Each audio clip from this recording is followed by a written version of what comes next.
Hydrogen bomb सांगितला तर अख्खा भारत घाबरलेला होता की आता हे कोणचा हायड्रोजन बॉम्ब फोडणार.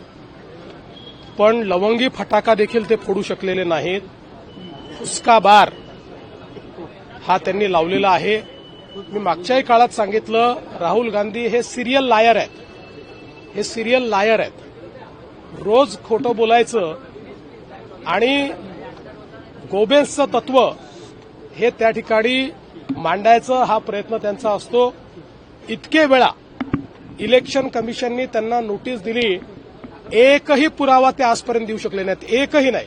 महाराष्ट्रातला पराभव हा त्यांना जिव्हारी लागलेला आहे. त्यांना फार अपेक्षा होती महाराष्ट्रामध्ये. तुम्हाला माहिती आहे, त्यांनी हॉटेलही बुक करून ठेवले होते. त्यांनी मंत्रिमंडळाचा रचना देखील केली होती.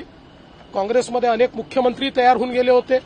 आणि अशातच त्यांना जो जनतेने झटका दिला त्यातनं ते अजून वर येऊ शकत नाही. हा झटका इतका मोठा होता की ते वारंवार, पण त्यांनी आतापर्यंत महाराष्ट्राच्या संदर्भात केलेली सगळी वक्तव्य खोटी निघाली.